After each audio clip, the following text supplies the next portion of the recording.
संभल हिंसा के बाद मुस्लिम लोगों के यहां से पलायन करने पर असदुद्दीन ओवैसी ने एक्स हैंडल पर किए गए पोस्ट को लेकर संभल पुलिस ने बयान जारी किया। एसपी ने पलटवार करके कहा कि मुस्लिम लोगों के पलायन करने की बात गलत है। संभल हिंसा में शामिल अपराधियों की तलाश हो रही है।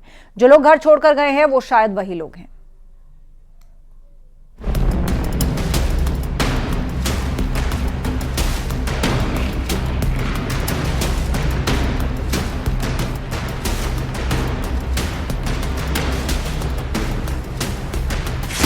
संभल में 3 महीने पहले हिंसा हुई थी और उसका असर वहां पर अभी भी है।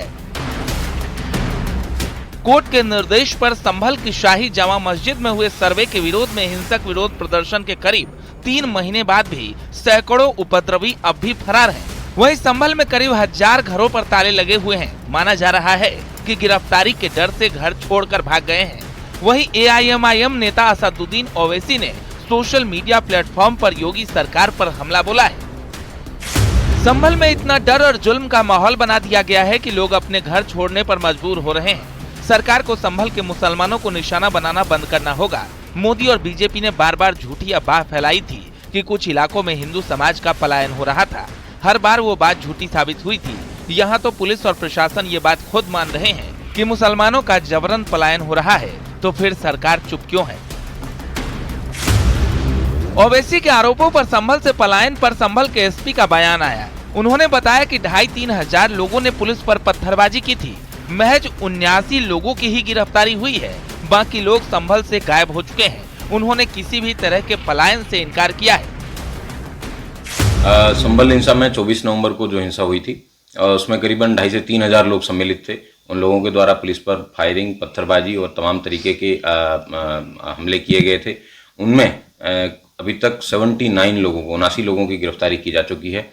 कई लोगों के पोस्टर भी चस्पा किए गए हैं। समय समय पे यूनिक फोटोज भी हैं, सोशल मीडिया के माध्यम से इश्यू किए गए हैं। जो लोग यहाँ से गायब हैं संभवतः ये वही लोग हैं जो लोग उस दिन हिंसा में सम्मिलित थे। उसके अलावा यहाँ सामान्य जीवन है वो आराम से चल रहा है। सभी स्कूलों में बच्चे जा रहे हैं, बाजार खुले हैं। किसी प्रकार की कोई इस तरीके की पलायन की बात है वो 100% गलत है। असदुद्दीन ओवैसी अपने विवादित बयानों और पोस्ट के लिए हमेशा चर्चा में रहते हैं। इस बार भी ओवैसी ने पोस्ट कर संभल में पलायन का भ्रम फैलाने की कोशिश की। वहीं पुलिस ने साफ कर दिया है कि आम लोगों में कोई डर नहीं है, लेकिन अपराधियों में पुलिस का डर होना चाहिए। संभल में 24 नवंबर को हुई हिंसा में शामिल लोग डर के मारे घरों में ताले लगाकर गायब हो गए हैं, जिनकी तलाश की जा रही है। पुलिस ने दोषियों के खिलाफ कड़ी कार्रवाई की बात कही है। Bureau report, news 18।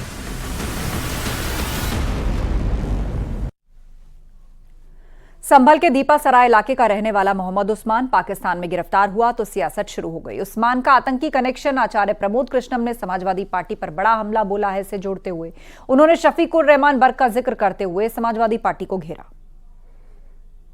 उस्मान का अवतार वहीं होता है जहां पाप बहुत बढ़ जाता है। ये कोई नई बात नहीं है। अब डॉक्टर शफीकुर रहमान बर्क की रिश्तेदारी अगर आतंकवादियों से नहीं होगी तो किससे होगी? वो तो खुलेआम, आज वो नहीं है, मरहूम हो गए हैं, लेकिन वो तो खुलेआम तालिबान के सपोर्ट में थे। ये तो जग जाहिर है, पब्लिक डोमेन में है उनके स्टेटमेंट। तो आतंकवादियों से रिश्तेदारी होना, आतंकवादियों का साथ देना, आतंकवादियों की हिमायत करना, ये तो समाजवादी पार्टी का चरित्र है। आचार्य प्रमोद कृष्णम के बयान पर सांसद जियाउर रहमान ने सफाई दी। उन्होंने कहा कि उस्मान मेरा रिश्तेदार नहीं है, लेकिन वो मेरे लोकसभा क्षेत्र का है और पूरा लोकसभा क्षेत्र एक परिवार की तरह है। उन्होंने ये भी कहा कि जो नेता इस पर बयान दे रहे हैं वो अपने गिरेबान में झांके। बर्क ने कहा कि प्रमोद कृष्णम धार्मिक व्यक्ति नहीं है, वो अब बीजेपी का चोला ओढ़ चुके हैं। समझदार है और उसने बहुत समझदारी से वोट किया है और मुझे लगता है कि दिल्ली में एक ताकतवर सरकार बनेगी। कांग्रेस की हार सुनिश्चित है, बाकी जीत कोई भी सकता है। गुरुजी, कल प्रधानमंत्री ने पहले से इस बात को दादा मोहतबर साहब का जहां तक मसला है, वो हमेशा से जो सही बात हुआ करती थी उसके हित में हमेशा से अपनी आवाज उठाते थे और इस चीज के लिए वो पूरे प्रदेश, देश और दुनिया भर में मशहूर थे। और रही बात उसकी, अगर कोई व्यक्ति पाकिस्तान में पकड़ा गया है तो वो जांच पड़ताल होनी चाहिए। रही बात अगर कोई गलत किया है तो हम ऐसा नहीं है कि उनके हित में है, लेकिन पहले जांच पड़ताल होनी चाहिए। जहां तक रिश्तेदारी का मतलब है, उनसे कोई रिश्तेदारी का संबंध नहीं है। तो मैं इतना ही कहूंगा, आप उनके पिछले बयानों की समीक्षा कीजिएगा, उसके बाद में आप देखिएगा कि उनके बयान कहाँ तक सही हैं, किस प्रकार से वो राजनीतिक, अगर धार्मिक व्यक्ति हैं तो उनको धार्मिक होना चाहिए, लेकिन वो कहीं से कहीं धार्मिक नहीं, वो सिर्फ अपनी राजनीति के अंदर अपनी जमीन तैयार करना चाहते हैं, और जबकि वहां की जनता इस प्रकार कभी भी उनको जगह नहीं देने वाली है।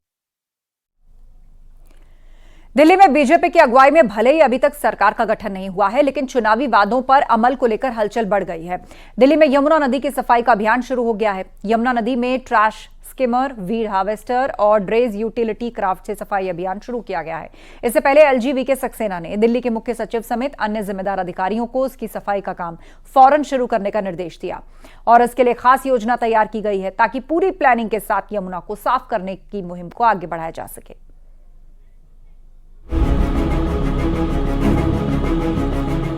मैंने चुनाव प्रचार के दौरान संकल्प लिया है कि यमुना जी को हम दिल्ली शहर की पहचान बनाएंगे।